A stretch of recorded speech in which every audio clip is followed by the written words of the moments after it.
Hello everyone, and welcome to a special episode of Who Wins, in which we discuss new battle. Well, we do discuss a battle. In fact, we discuss the battle of Batman v Superman. I am Sean K, and I'm Sean K. We forgot that this time. Yeah, so basically, we've got a video coming up which is Nathan Drake versus Venom, which we will put out alongside this. And I want to talk about Batman v Superman because we saw it the other day. Yeah. But I thought, to be honest, we're going to end up spending loads of time talking about it, and it's going to make the video like 40 minutes long, and we can't afford that. So we just thought, fuck it, we'll just do a separate video on Batman v Superman. So we're going to do a Batman v Superman review. Before we start, I do want to mention this is a spoiler-filled video. So if you have not seen Batman v Superman yet and you're watching this, go away and watch the film and come back, because, like I say, we will give you spoilers and we will ruin the film for you. So yeah, please go away if you've not seen the film. If you have seen the film, though, please continue watching, because we have some interesting insight into the, well, we hope there's some interesting Or insight. if you just don't care and you just want to hear opinions. Exactly. Some people are like that.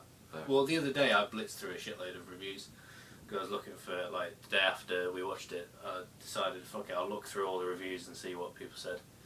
So, you know, hopefully people do that. See our review, maybe they'll take something away from it. Yep. But yeah, so basically we went to see it on Friday, which was of course the day it came out. We went to see it together. And spoiler alert, we both loved it. Yep. I did. So we do have very positive opinions of this film. Yep. Obviously the opinion has been very mixed. Yes. It's been very mixed, you know, which is upsetting in a way, but kind of expected, I guess. Man of Steel was very similar. I think it's more that, like, critical response is mostly negative. Yeah. It's like on Rotten Tomatoes, it's like 30% or something critical, that critics liked it, and like 74 or 80-ish percent that audience liked it. So yeah, damn those critics. Yeah. But yeah, let's get into this. I mean, overall opinion. What do you think of the film? We've already said we liked it, but yeah. You know. Well, as I've said, like in videos before, like I really liked Man of Steel, and couldn't understand why people didn't like it at all. Like hated it so much. It's just because there's collateral damage and stuff. Yeah. And, like I just couldn't get over it. With this one, I can kind of understand a bit more why people won't like it as much, because it's got quite a heavy style. But I loved that. I loved like its style, and I loved the story. It felt like a very pure comic book film, very well made. Yeah, It's an acquired taste. I feel this film, like, it's quite experimental. Really. Yeah, and experimental in its own way. Like, this is not a Marvel film. If you cannot go into this expecting to see something on like what Marvel are doing. Like, this is completely different. This is DC going in a different direction. This is what we want to do, and it's very different from like what we expect from Marvel and those sort of films.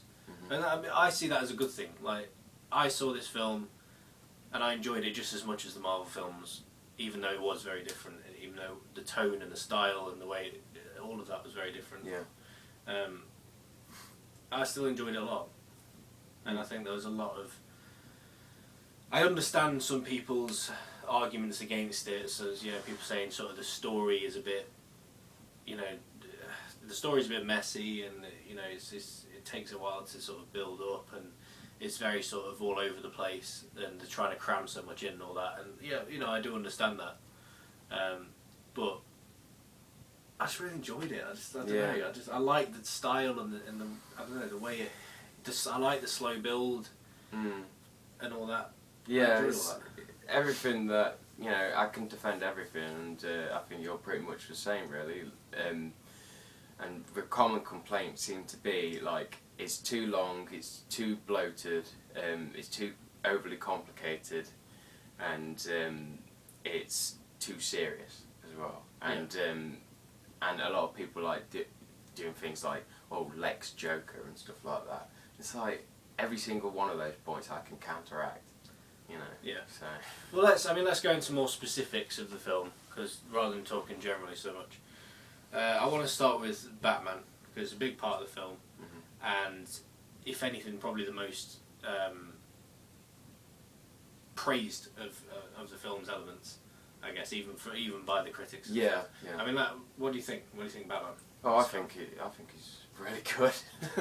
Yeah, as indicated by the T-shirt, and as said before, really, I love DC Comics, but I've always been a Bat fan, like more than any of the heroes, and I love the way that they portrayed Batman in this film. I thought Ben Affleck was fantastic, and Alfred was really good. Jeremy Irons as Alfred. The technology, the Batcave, it had an element of mystique to it that didn't, you don't need all the answers. It's like, why was the main Wayne Manor like burnt down? You know, there's probably some clues to that in the comics or something. Because that's the thing with the film. It's quite faithful to the comics, yet it's telling its own story as well. And that's what a lot of like the stories around the characters feels like with Batman. That spoilers, obviously. There is points where Batman uses guns, and there's points where he fires guns at people, but that is in an act of counterattacking, suppressive fire. Like he doesn't act to kill, like just go up to someone, just shoot them. He's punching and kicking, and he's just firing away, and it's like, yeah, that's how someone in that situation would be. It feels quite realistic. So, I'm intrigued by this because you're the big Batman fan of us too. I'm the big Superman fan, and because I've not got that link to Batman as much, and I've not got as much of a passion with Batman, it doesn't bother me about Batman killing. That's not an issue. I mean, to be honest, it didn't bother me. It did bother me at first about Superman killing Man of Steel, but then as I thought more about it, it didn't bother me. Yeah. The way they dealt with it in the film and stuff. So I was intrigued to see, okay, how are people going to react to Batman killing and stuff like that. Generally, it seems like mostly it's quite positive. Like people are loving this new Batman and Ben Affleck's take on it, and therefore they're okay with the killing. They can sort of look past it. Even, I mean, obviously, some die-hard, passionate fans are going to be pissed off, but in all the film versions, he kills people. Like the first Batman film, I was watching on his trailer on it the other day, and he kills people in that film. Like, it's not a new thing, Batman killing people. I mean, it's very clear in this film, I think. Like, there's moments where he blows up cars with guys in it and stuff like that. I just think it's very obvious that this guy is killing people. Yeah. And in a way, I do wish they'd talked about that a bit more. I think one of the reviews I was saying that it would be good if there'd been a bit where maybe Alfred had sort of spoke to him and said, like, you're going too far, and Batman had said, they killed Robin and all this sort of stuff. Yes. When's that? When he uses the bat branding. Okay. Yeah, and Alfred goes, what are you doing? Like, where's the, you start introducing an element of cruelty and you become the villain. Like, okay. What are you doing? I've missed that. I scanned over that. Right.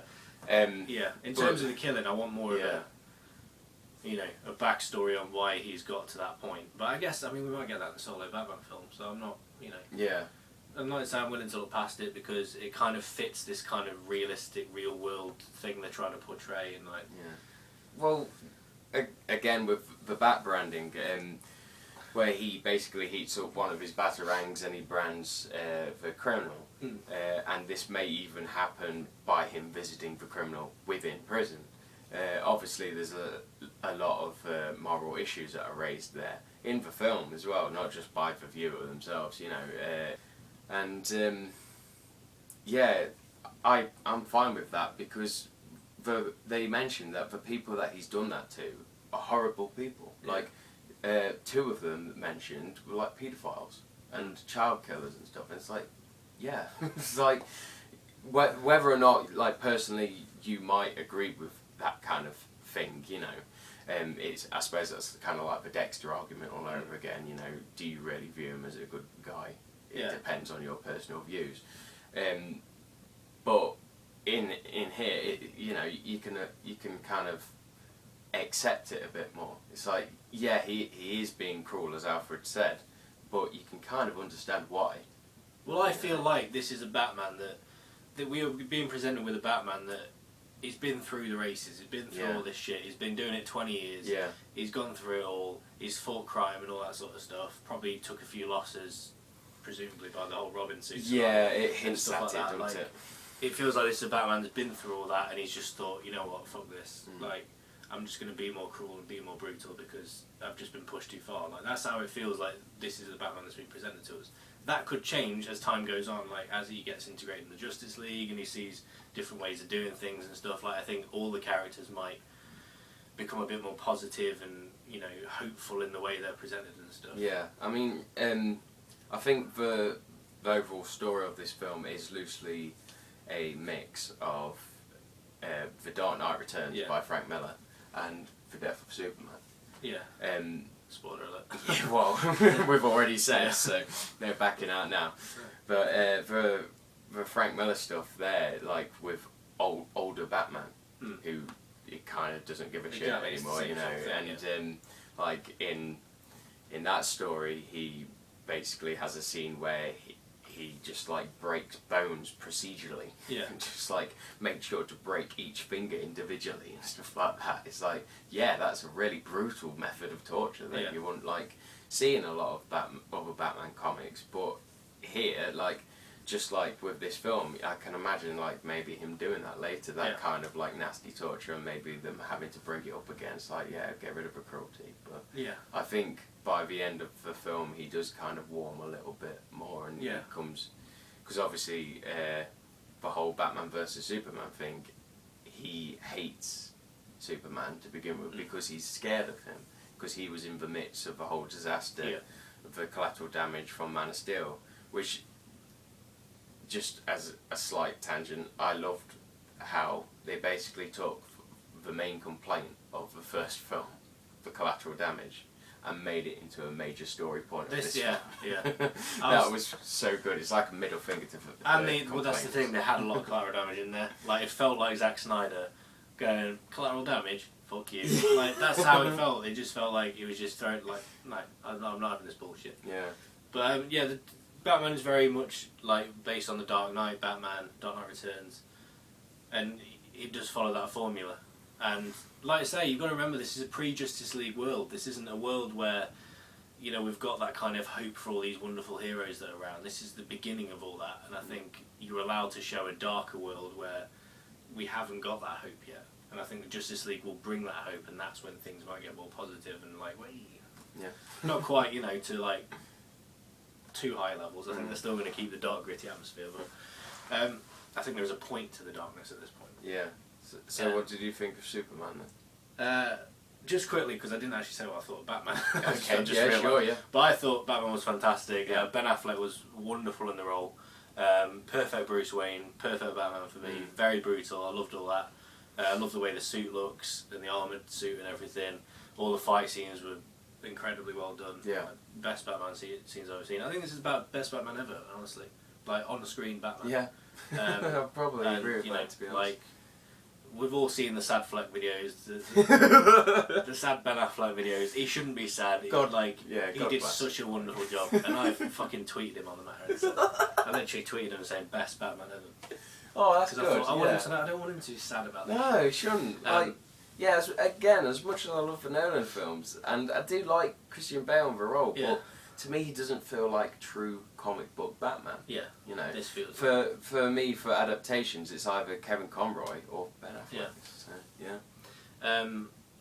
let's talk about Superman then. You asked me what I thought. I like Superman's arc in this film. I like that they explored the idea of him dealing with public's opinion of him, like people thinking, you know, is he here for good? Is he here for bad? Should we control him? Should we not control him? Superman having issues with people not, like, it must be. Can you imagine, like, sort of being a guy that can help so many people, and he's coming down and saving people all the time from all this different shit, and then you've still got people saying, oh, he's awful, he's an alien, he should go away.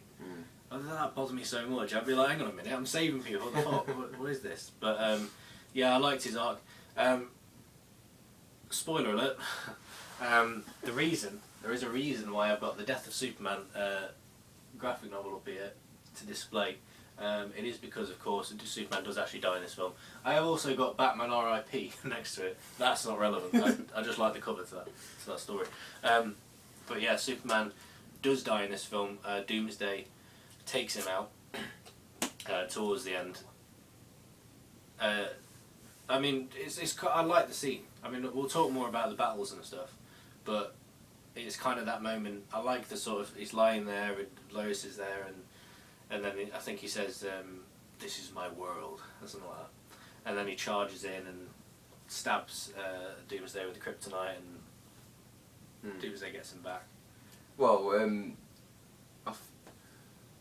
it may have been, but I thought it was just that he turns to Lois and just says, "I'm sorry." He does, but I think he does. Does He does say, "This is my world," because I remember that line. And yeah, I really liked all that. I think like they did put a lot in this film, and I think Superman's arc in this film, I kind of would have liked to see its own film. Like, I like the idea of him dealing with the idea that he's got all these powers and he can do anything he wants, and he has to deal with that and deal with people's opinions and stuff. I like the idea of exploring that further. But I think they did a good job in this film of doing that, and I think Henry Cavill did a good job. He's like I say, I think in this film you've got the perfect Batman and the perfect Superman for me. Like, as much as there's all that love for Christopher Reeve, I just think I like Henry Cavill's Superman. I like what he does. I like that he brings this kind of deeper element to him. Like, he's not just kind of this cheeseball goody two shoes guy. Like, there's more to this guy. There's more to Henry Cavill's Superman. I like that. Yeah. But yeah, I really enjoyed it. I really enjoyed Superman's arc. The death thing. Like I say, I wouldn't say it felt rushed. I would have liked it to have more of an impact, because I feel like if it had been later on or maybe in a different film, it might have had more of an impact. But I still felt that impact because I'm such a fan of Superman, and it still made me almost tear up to see him like that. And the shot of, I don't know if you remember, like the shot of you've got like Lois laying there with Superman in her arms, and then Wonder Woman and Batman just standing there over them. That was a wonderful shot. I really like that. Yeah, I like Superman in this film. Yourself? Yeah, just like with Man of Steel, really, I really like Henry Cavill and the way that the character of Superman, Clark Kent, is written, Kal-El. Basically, like, his character goes along with one of the major discussion points of this film, along with everything else, as you said, right and wrong, morality, insanity, responsibility, and then what makes it human. And that's kind of where Superman comes in, because it's like, yeah, he might be from another world, but get rid of that and he's exactly like one of us. He was raised on this world, and it's I think a lot of points in the film do kind of bring that in. It's like how his job at the Planet as Clark Kent and doing his journalism, and when Clark Kent and Bruce Wayne meet for the first time, Alexis do, and I thought that was quite a good scene. I enjoyed that. The meeting between them, and it's kind of like a battle of ideologies and stuff, and their backgrounds and stuff, and the way that Superman is shown to have so many human elements in, like Lois Lane with his relationship, that I think she's written really well in this. She's Lois Lane. She's very strong, always getting into trouble by herself and stuff. I think Lois Lane, I did feel a bit like Lois Lane was kind of just thrown in there and it didn't feel like there was much of an arc to it for me. Like, it just felt like she was kind of just like, I don't know, thrown from bit to bit, just doing these, like, oh, she's trying to find this, she's trying to do that. But that's how she often is. Yeah, like, it makes sense with the character, but I feel like because there were all these different elements in the film, it felt like Lois Lane was lost in the shuffle of it, and they kind of just were kind of throwing her in there as like, oh, she can do this for a bit, or she can do that for a bit. It didn't feel like there was much of a... And there didn't really need to be necessarily much of a story necessarily in this film for that character. No, it's more just... They did show some of the stuff with the Clark relationship. As much as this sounds like it'll probably rile up feminists, which I don't think it should do. There you go, right. Be careful. No, it's Lois Lane was basically like the support role. Yeah. In that she was just like helping Superman, like, you know, to steady himself, not to give up, kind of thing. But she was still a very strong character in herself. I thought, like, she was always doing her own thing. Like, you know, she didn't wait for people to save her. Yeah, that's true. Yeah, she wasn't like, you know, she wasn't damsel in distress. Yeah, it's like when she goes to the camp, or wherever it is, like Saudi Arabia or something like that. I'm not sure, but I can't remember. at the beginning of the film, and then she's saved by Superman, but she does everything up until that point, like by herself. She doesn't expect him to come, and then at the end when there's the kryptonite spear, and she's going after it. She goes after it herself, and she ends up getting trapped, but again, it was her own heroism there. Yeah, she didn't like. Yeah, exactly. That's true. And so there's that with, you know, that human element of Superman and constantly having to believe in himself and have people believe in him. When he goes, because when he gets kind of like shouted down, and there's that guy who lost his legs who was working for Wayne, and so he takes it upon himself to get into a trial and invite Superman to be judged. I mean, that whole thing certainly shows a lot of Superman's personality. His face when it blew up. Yeah. Granny's peach tea and all that. And, was it Granny's peach tea? Yeah. And that basically the whole building blows up. We're assuming you've seen this film because we haven't really gone through the. I think we don't need to say anymore. Really, it's just like we've gone too far. No, but I mean we haven't really gone through the story so much and describe what actually happens. So we're assuming you've seen this and we know what we're talking. It doesn't. I don't think it really. But we're in when it's in the courtroom. The whole thing blows up because of Lex. And like you see sort of Superman standing there in the fire, and obviously everything's been destroyed except for him, and he's standing in the face, that face, the pain that he has in his face. The tears streaming down his face. And it's that hits nothing needs to be said or anything, it's just, you know how he feels. I'm such a big Superman fan, and I really feel for that character, and that got me. And I was going to say, I expected the death, and I said to you, like, shortly after the film that I felt guilty because I felt like I might have spoiled it, but because I said, this is like merging the stories of The Dark Knight Rises and the death of Superman. Dark Knight Returns. Dark Knight Returns and the death of Superman, and nice. I hope that's not a spoiler, but I assume you just meant the Doomsday elements. I was not expecting because usually in something like this where it's like the first instance, you know, of Doomsday coming into it, then I automatically think, Superman's going to. I mean, obviously, I've read the death of Superman, so I'm fully aware that Superman dies in the Doomsday storyline. But because this was building up the Justice League, I just didn't see it coming. I just didn't think of it as a possibility. It goes along with a lot of the religious. You know, iconography that comes with Superman as well, which, you know, with a lot of it really, you might think is a bit heavy, like, you know, nail on the head, kind of a bit too direct. But I like that because, you know, the Nolan films were like that anyway. You know, instead of just allowing for subtlety to breathe, they'd like script off all this dialogue that's just like analysing itself. People were like worshipping those films. And then with this, it's like people going, it's just pretentious. No, it's not. It's quite artfully done because there's still a lot of subtle context you can read in between the lines as well.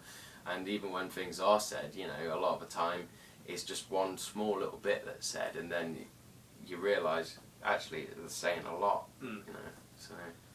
Before we move on from Batman and Superman, I do want to talk about the fight, because it's obviously a big part of the film. It's what ultimately the whole film's building to. I thought this fight was wonderful. I really liked it. I like the fact that they did it in a way that made them feel like equals, because obviously there's a whole debate, who would win between Batman and Superman. Obviously they brought in kryptonite into the equation, which I guess they had to, given you know. Batman uses this. He's got the kryptonite grenades that he uses, and obviously the spear that he has and stuff. And yeah, I just think it was really well done. To like, you know, Superman got his hits in and stuff. Batman uses the grenade, then he starts taking over. And I just think it was nicely done. Yeah, the personalities throughout the match. You know, Superman being really reluctant to fight at first, and Batman just being determined, but realizing at first that, holy shit, like I'm really overpowered. Yeah, kind of thing. Superman basically saying like, "I'm gonna kill you, mate. Like, don't try anything because I will kill you." But then Batman throws a smoke grenade. Superman dashes through it, looks around, no one there, and then Batman shoots the kryptonite grenade. And it's at that point where the match starts getting even more interesting, because it's like, yeah, this, you know, it's not such a clear winner, is it? Yeah. And ultimately, Batman wins. Yeah. In the end, he's got Superman down there. He's got the spear to his chest and stuff, about to kill him, and obviously Lois Lane comes in and saves the day and stuff. Yeah. Well, no, Superman mentions Martha, like save Martha, and obviously. Yeah, which I thought was brilliant, to be honest. I like that because you know what, I never thought that before. I never thought, hang on a minute. I thought that was really clever. Yeah. Superman's mum and Batman's mum have the same name. I never even made that link. I thought it was a really clever way to, you know, after this really nasty fight between them, what would make Batman back down? And yeah, that would, and reach out to his humanity, and like it kind of reminds him that yes, he may be from another world, but he's still human, and reminds him that he's had his own losses. You know, they're quite similar in that way, and it's like, it's beautifully done. You know, I really like that. Yeah, it was really nice. Yeah, and like I saw a few reviews and stuff where people were like, well, I think it was one review actually, where somebody was moaning about the fact that they brought in Batman's origin again, and it's like, oh, I've seen that a million times, but I think why the way first of all, the way they did it wasn't like, it didn't take up much of the film. It's just like a very artfully done like bit at the start with the style. It's for credit sequence basically. Very stylistic and stuff, and then obviously it plays in a part later, and I think it's very powerful to show that this stuff still affects Batman. Like, this is Batman 20 years down the line, but obviously it's still, the fact that he lost his parents still hurts him, still gets to him. Yeah. And obviously that's shown in that final bit where you know, it stops him from killing Superman because it just throws him off. Also, it's a reboot of Batman in a film franchise. I think it would be pretty stupid not to have some sort of origin point. Show it, like, you've got to have some acclamation of it, you know, acknowledgement of it. Yeah. And yeah, there's the origin story. That bit of, you know, the death of his parents, Crime Alley, everything. I thought that was handled quite well with it, and then turns out to be a dream sequence as well. And that would lead me to say I love the dream sequences of this film, because they not only give you something different in and of themselves, the Dark Side sequence, with Batman kitted up with goggles and gone in a sandy desert wasteland, and you know, that gives you something completely different, unique in and of itself, but it also reflects his psychology and what's going on in the film at that time, and what's going on in the characters' heads. You know, like, it gives you an exciting action sequence or a unique thing to kind of break up the pace, whilst also giving you a lot of like in-depth character development. Well, a lot of people seem to be moaning about kind of the way it's all thrown together and stuff, and it feels a bit jumbled, but I kind of like that. I feel like if you watch it a few times, it's going to help with just sorting through it and trying to figure out, because I like all these interlinking elements from different, and like you say, you know, getting the characters' heads and then showing something else. And I liked all the dream sequences and stuff and the way they were done. Yeah, that was a major part of the style, which I think is quite experimental, the way that it kind of leaps about and expects you to just go with it. It's like when I nipped to the loo and came back and there was Superman's Earth Dad, and I was just like, okay. I was like, what a miss. But I thought that, you know, it was a very human element, considering that a lot of people are calling him alien and stuff. I thought that was very well done, but I like the way that it kind of just, you know, it messes with the viewer, tests them, challenges them at the same time, and it was funny when you know, some people have gone to the film having not seen Man of Steel, and yeah, they might not be able to keep up with it, just like how if you go to this film thinking that you're just going to be in for a brainless smash 'em up like, well, I'll be honest, like Avengers. Yeah. As much as I like Avengers, I love yeah, Avengers. it is just, you put it on and you don't have to think about it. It's just smash, smash, smash. With this, yeah, if you don't follow it, you will get lost. Yeah. That's the point of it, really. Like, and it's very comic book. I think. I think it's very true to the way that comic books are. Like, you know, you got your panels and you got your scene switches and stuff. Going back to the fight. Yeah. Sorry, massive tangent there. You know, happens. Yeah, because I do want to basically. So the fight ends with the whole Martha thing. Bruce Wayne is like, oh shit, you know, I'll help him out because clearly he's like, you know, Lois Lane comes in and says like, oh, it's his, who's Martha, and Lois Lane is like, oh, it's his mother. So they sort of, after that, it's kind of like they agree to work together. Go and rescue Martha, come back again. That's when Doomsday hits. And that's of course when we get the introduction of the third big member of the Trinity in this film, who is there in that picture. There's a bigger picture of her somewhere, but there she is. Wonder Woman. And I want to talk about her as well. What do you think of Wonder Woman in this film? I mean, same with your characters really. I really liked Wonder Woman. I thought she was pretty much a depiction of Wonder Woman that I've known from, you know, the animated films and comics and stuff. Yeah, she didn't get as much screen time, but before, like, the main big reveal, as you said, in the Doomsday fight, when she comes in cladded in gear and the what I think is the fantastic character theme music playing. Play the music. He's got the music. It's the Wonder Woman theme song that they sort of introduced. I wasn't as fond of it in the film because I found it a bit like it threw me a bit because it's just so like off kilter with the rest of the film. But I don't know. I think I'll grow to love it because, you know, this is the Wonder Woman theme song. I like that. I actually like that. Yeah, I'm going to like it. It's very different. It's very different, but it's kind of cool. I love Wonder Woman in this film, actually. Yeah. She's sort of like, as I've come out of the film, like, she's kind of one of the things I'm actually really excited for coming out of it. I don't know, like, I'm really looking forward to the solo film now. Yeah, I really I like am the way, as well. Yeah, the way they portrayed her, like, not just as Wonder Woman when she comes in the costume and everything, but prior to that, she's in the film as sort of like, she comes across as this sort of like, almost like a spy or something. Like she's going around sort of sneaking this stuff and. Yeah, well, she's got like this kind of old-fashioned, elegant sense to her that she's not like revealing everything. Like earlier on, she seems very much her own woman. She seems very strong. She's sort of playing around with Bruce Wayne, like messing around with him and stuff. So it kind of shows you that she's kind of level pegging with him. Yeah. Which I quite liked. And then she takes the data back from him, doesn't she? Because he tries to steal data from Lex Luthor. And on there's a photo that she wants, and it turns out that it's a photo of her from 1918. Yeah.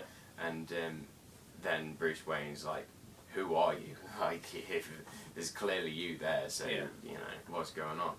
But she takes that data and kind of gives it back to him and just said, "Oh, I just borrowed it," and all this. And just the way it's done is very. She comes, like I say, she comes across as kind of equal to Bruce Wayne, which is saying something because obviously Bruce Wayne, very smart man. Bruce Wayne says to her, like, "You're not fooling me with the whole baby in the woods act. I don't buy it for a minute. Like, I know that there's something more to you." And obviously when she appears in costume, fantastic. The whole fight scene with her when she's going around like sort of slashing Doomsday's legs and stuff, that's really cool. And then obviously she uses the lasso as well at one point. In the final shot, you've got like her sort of holding him with the lasso, and Batman. What's Batman doing in that bit? He throws a grenade, doesn't he? Yeah. Yeah, throws kryptonite grenade, then obviously Superman comes in with the spear. That's how they take him out. They're all doing quite a lot. I know at one point there's a sequence in which Batman has to keep avoiding Doomsday. Yeah. And he's like grappling away constantly. Yeah. And yes, But yeah, I loved all that with Wonder Woman. I'm really looking forward to the solo film. I really am. I liked how Wonder Woman looked like she was really enjoying herself as well. Yeah, there's a shot where she kind of lands on the floor, like she gets hit or something, lands on the floor and sort of gives like a really nice smile. Yeah. So that grin of like, yeah, I'm loving this. Yeah, she lives for battle. Exactly, that's exactly what Wonder Woman is. Like she loves to fight, she loves to be in battle and stuff. And so it says something to Batman or Superman about it as well, like, this is what I'm here for, kind of thing. Yeah. And I really love that. So I think they're portraying her in a really true to the comics kind of way. Yeah. Which I'm really looking. And like I say, the solo film I think is going to be a period piece as well. Yeah, they're kind of like Captain America. You know, some people will probably scream, "Oh, it's stealing it." It's like, no, it's just how it is. But yeah, I really look forward to that film, and yeah, she did a fantastic job. And I think both of the actors, like obviously Ben Affleck, people were very kind of down about that casting, and same with Gal Gadot. Gal Gadot. I'm not sure how to pronounce it. Yeah, Gal Gadot. Yeah, something like that. And I think because I thought it was Gal Gadot, but I've heard a lot of people say Gal Gadot when I've been listening to reviews, so I don't know if that's the official pronunciation. Well, whatever her name is, she's great. So. She's wonderful, and yeah, like people were complaining, saying, "Oh, she's not big enough, she's not muscly enough, or whatever." Some people saying she's not got big enough boobs, which is like the reason she's got big boobs is because that's the way comics are drawn and like to pander to men. Yeah, it's like that picture I showed you that I'm still not sure is actually taken from a comic or not, legitimately, but where it shows Superman asking Wonder Woman, "Why do you use the braces to repel the bullets?" That's what she actually does in the film, repels Doomsday's beam at one point. Cool. Yeah, it's like, why do you do that when you're invulnerable just like me? And so she puts down her arms, lets the bullets come flying at her, and jiggles her breasts. It's like, okay, I understand. It probably fucking is, to be honest. But yeah, like, you know, all women in comics back in the day had big boobs. It was just the thing. Oh yeah. And you know, that well, look at Power Girl. Exactly. That doesn't mean that Wonder Woman should have big boobs. And like I said, I love this Wonder Woman. She's beautiful. She's sexy. And she looks powerful. She comes across as powerful. Yeah. Like, I love it. I love it. I do like the fact that the DC stuff, you know, Man of Steel and this in particular, you know, there doesn't seem to be any, saying that the comics do tend to have like skin tight costumes and stuff, and you know, just lots of like overblown sex appeal. Here it's just they're people. Yeah. You know, it's done really well. So. And like Wonder Woman is the embodiment of like female empowerment. Yeah. She needs to be. And she comes across as that. Yeah, absolutely. She doesn't need to be this sort of skin tight, you know, big breasted woman that's like just there for titillation. Yeah. Like she should be this powerful woman that doesn't take any shit from men. But yeah, I love Wonder Woman in this film. Fantastic. What else was I going to move on to? Next thing I want to talk about, a lot of complaints that I heard on the reviews. There were some complaints about the way the Justice League was introduced. They were saying that it seemed very forced and very easy to just kind of, because basically there's a scene in the film where Wonder Woman's obviously got the file with all the pictures on it that she was trying to get from Bruce Wayne, which is obviously Lex's file originally. Is it? It is Lex, isn't it? Yeah. Yeah. And it's obviously got the picture of Wonder Woman back in the day, like 1918 or whatever it was. So I can't remember if that was the year. But and it's also got pictures of like the metahumans. Yes. And it's got like their symbols, like the different symbols of the Justice League. And then she clicks on it and she shows videos of each of the characters. So they've got the Flash, they've got Cyborg, and they've got Aquaman. And people, like I understand the argument this was a bit lazy. This, you know, they could have figured out a more interesting way of doing it. There was another scene which involves either the Flash or Cyborg. We've been debating. Yeah, I reckon Cyborg. You reckon Flash. We can't work out which one it was. In the portal scene, we need to see it again. Like the bit where after the dream sequence, like you get this sort of portal appear and someone come out and warn Batman about what's to come and stuff. Yeah, about the possibility of Superman being a dictator. But obviously this seems to be within a dream, which is weird because he like wakes up and then he sees that and then he wakes up again. Yeah. So was it a dream? But yeah, we can't seem to decide whether it's Cyborg or the Flash. But But yeah, the main scene is this one with the video clips. Did you think it was lazy and sort of anything like that? I thought it was brilliantly done, to be honest, because I was worried that they was going to force all of them, like, do a, with them all coming into the fight scene at the end. Like, them all just, like, showing up to help them fight Doomsday. That was my massive fear about that. I heard rumours of Aquaman showing up in that final fight. But... and I thought, that could be pretty terrible. Yeah. Like, just, oh, who are you? Like, oh, yeah, we'll come to help. It's like, yeah. But the way they did this, like, it's just like a big teaser. But, we stayed to the end of the credits to see if there was going to be, like, a next film teaser, like with the Marvel films. And there wasn't. Yeah, there wasn't. That really pissed me off. Wait, like, isn't that a thing? Was there one after Man of Steel? I don't... There may have been. I can't remember. I can't remember. But that... these clips with Justice League, that's kind of what this was. Yeah. It was a teaser of things to come. And I think it was done really well, to be fair. I mean, that's the thing, like, I think... I can see people's point of it being lazy and all that, but where else were they going to fit them in? I mean, I don't mind that people were complaining and saying it was too long and stuff. Like, well, surely then you don't want extra scenes of trying to shoehorn in these characters. Yeah. Like, why not just bung them all in one scene where... And it makes sense, like, she's looking up these pictures, like, with these guys... Yeah, it's integrated into the story. I didn't think it was... I didn't feel like it was I think it makes sense. I think it's... I don't know, it seems like a really silly thing to... Because they keep mentioning it, don't they? And they basically say that at the end as well. It's like, yeah, we're on the precipice of a new age. Yeah. Like, there's all these meta-humans out there, and whether they become good or bad, we need to kind of lead them.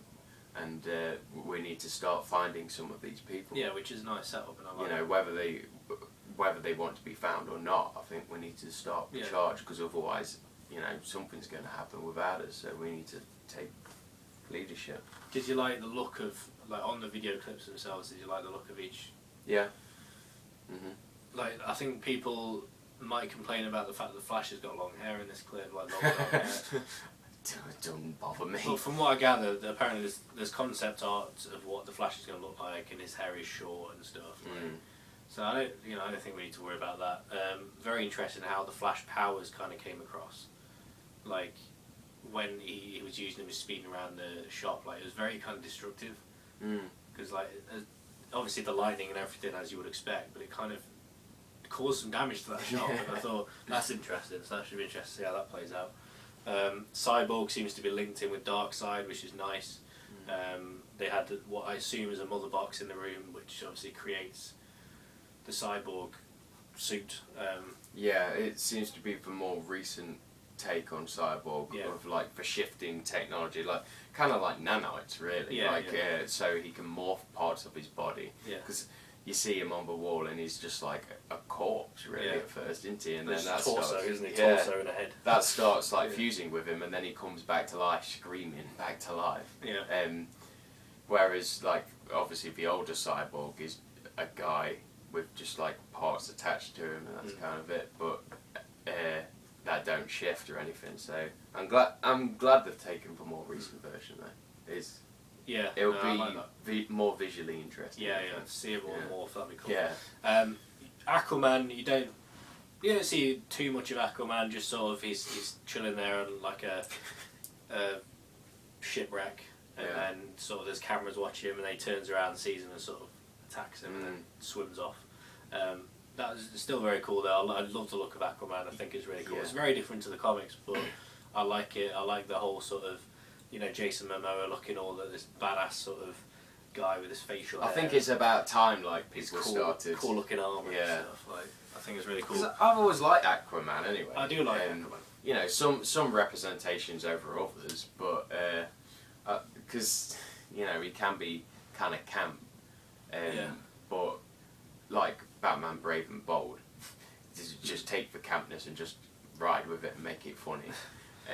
Or, like, certain comics and animated films, I'm thinking of ones, I can't remember the names of them, but where he goes more badass with long hair, and he like ends up with like a hook hand and stuff like that. But you might say it's slightly silly, but he's a very aggressive character. Yeah. Well, the new 52 version of Aquaman is more serious and badass and stuff.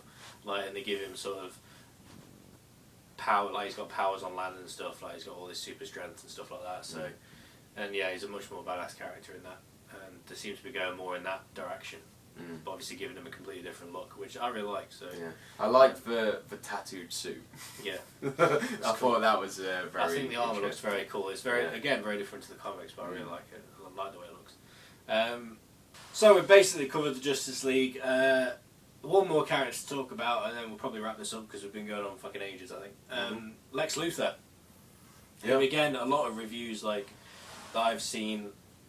They like Batman. They like Wonder Woman and all that. The one character they're not as fond of, Lex Luthor generally. Again, we differ on this a bit, like from the critics. Like, we sort of agree ourselves, but we differ a bit from the critics in that we kind of liked the Lex Luthor character. Yeah. In its own way. Talk about it. Well, as I mentioned earlier, a lot of people have been like saying Lex Joker, getting at the idea that because of his long hair and his suit and the way that he just like, I suppose, talks kind of crazy, they think that it's just that they took Heath Ledger's Joker and they've tried to make it into something else. Yeah. And just try and have that as the new Lex Luthor. And someone was telling me as well that they believe that it's not actually Lex Luthor, it's actually the son of Lex Luthor, which I don't think is true. I can't imagine so. No, because he mentions his son, his father. Yeah, they did that in Smallville as well, but that was still Lex Luthor, wasn't it? Yeah. So, anyway, his father was in it, in Smallville. Yeah, yeah.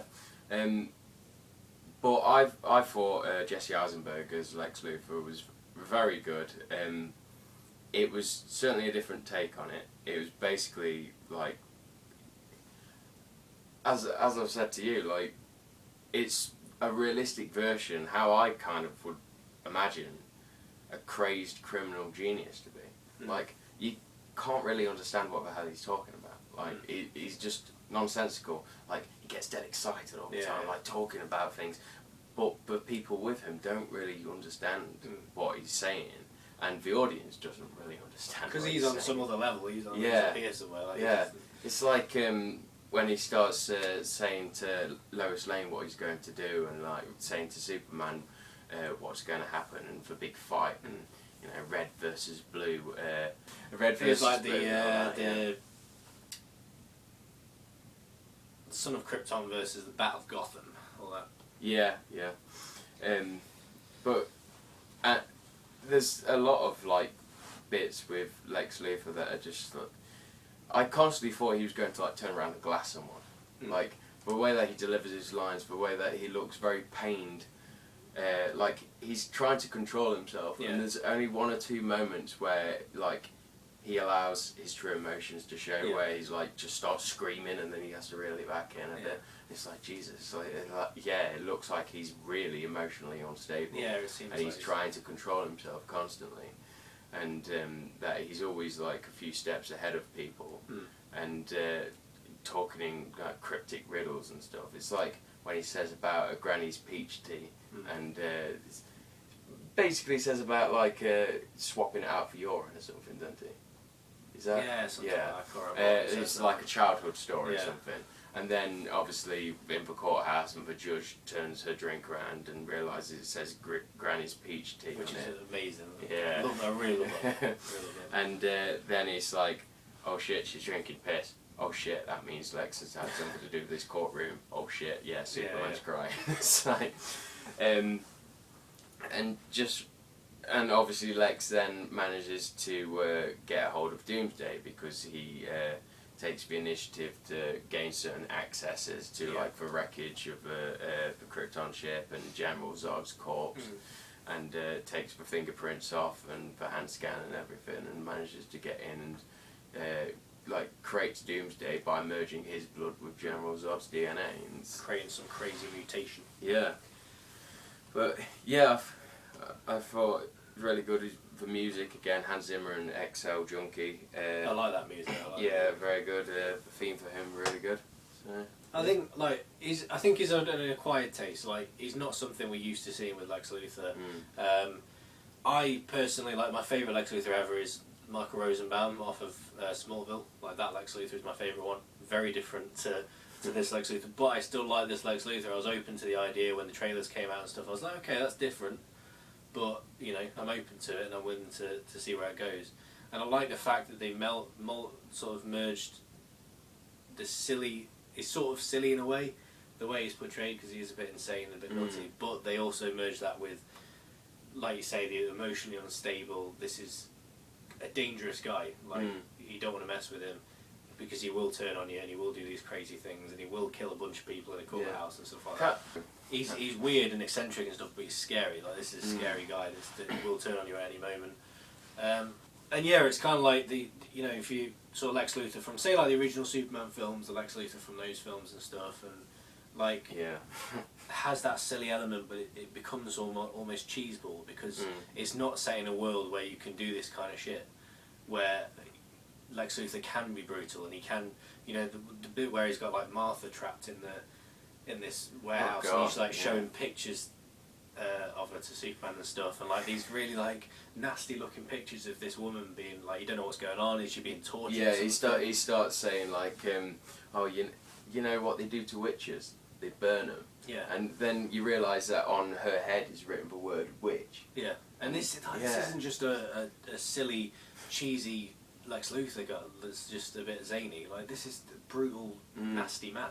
And that's what I want Lex Luthor to be. I want him to be evil and brutal because that's what he should be. And obsessed to like insanity with Superman, which absolutely. He is as well. It's like, well, there's one bit in particular where like he says like almost screaming it, like he's trying to reel himself back, but he like goes, why are they so obsessed with him? Like, why do they worship him? Why do they think like he's so great? We need to remind ourselves that they're not. We're not under their control. But obviously that's what he's trying to do. He's trying to put people under his control because of his obsession and everything. So. Like, I do like the sort of dignified businessman type Lex Luthor that you do get in like the Smallville one and stuff. But I think I like this version. I like this unhinged version. And yeah, you could argue maybe it's a bit Joker-esque, it's a bit Heath Ledger-esque, but who cares? Like, it's fun. I enjoy it. I really also, it'll probably develop. Like, yeah, exactly. I like him just as the way he is. I think he's very fun because it's almost like a challenge to like keep up with him and try and work out exactly what he's talking about, exactly where he's going to go, and brace yourself in case he will actually explode kind of thing. But he may get more to like the refined version of him later on. Time, because by the end of the film he gets his head shaved. Maybe we'll get President Lex at some point. Yeah. Maybe they'll do that whole storyline. Or the suit. Yeah, the big mech suit. Yeah. Right, we're going to shut the fuck up. Okay. We've been going on for about an hour, and I will probably put most of this video up and not edit it down too much because it's nice to have I like to see long ass reviews of these things. We have gone as in depth as we can. But yeah, overall, like I say, I really like this fucking film. Like, I really want to see it again and sort of make my second judgments and stuff and all that. But I just really liked it. Like, I think it is one of those love it or hate it films, like Man of Steel was. I think that's the way it's going to be. I think the audience opinion is a lot more positive than the critics. I think the critics have been a bunch of arseholes on this one a little bit. Like, I think they've gone a bit too overboard with the criticism. And a lot of people, I think, do generally like it, but they've said it has its flaws, and I can see where they're coming from. But personally, I loved it, and I'm able to overlook any flaws that it has because I think it's just really well done. It's different, and I like the fact that now I can enjoy a Marvel universe and a DC universe that are very different in tone, very different in style and everything. Yeah. I love that, and I want this to continue now. I want to have a Marvel universe and I want to have a DC universe, and I want them both to be successful. And I personally think this was a very good, nice step in the right direction. Personally, yeah, and I'm pretty much the same. I absolutely loved the film. I thought it was very well made. I really liked and appreciated the style. It is quite experimental, and I can certainly understand some certain negative responses toward it when I couldn't at all with Man of Steel. But for every negative response, it's like the film just like, you know, it's a middle finger to it all, and it just turns it round, and Yeah. it ends up giving you so much more with just all these like discussions and just debates, ideas, metaphors, allegories, and character psychology and development, and fantastic action scenes, and just some cool hype for the future. All of it feels very faithful and pure to the comic books while still doing its own thing. All the characters are really well acted. It's just overall, and the soundtrack as well, again, it's great. Yeah, just everything. Loved it. I think this. I think I'm gonna go out on a limb here, and I'm gonna put it on film. I think this is gonna be one of those films that will get more positively viewed over time. I think as people watch it more and see all these little things and start to understand the flow of the story a bit better and stuff like that. It's because it's popular to hate at the minute. Yeah, exactly. But I think once that dies down, I think it will grow in popularity. I think people will start seeing, like, actually, you know, this has got a lot of good elements to it. But yeah, let's shut the fuck up and go and record our other video that we're still going to fucking record. So yeah, thank you very much for watching this review. You know, please subscribe and stuff. It'd be awesome. Watch our other videos where we pit, you know, much like Batman v Superman, we're pitting characters against each other from all walks of the fictional universe, comics, gaming, TV, film, all that sort of stuff. And you will see Superman, Batman and Wonder Woman in there at some point, no doubt. So yeah, please watch that stuff and subscribe and that. I hope you enjoyed this review. I've enjoyed talking about this film. Yeah, I fucking love it. I can't wait to see it again. So on that note, we will see you for the next video. Yeah, bye. Goodbye.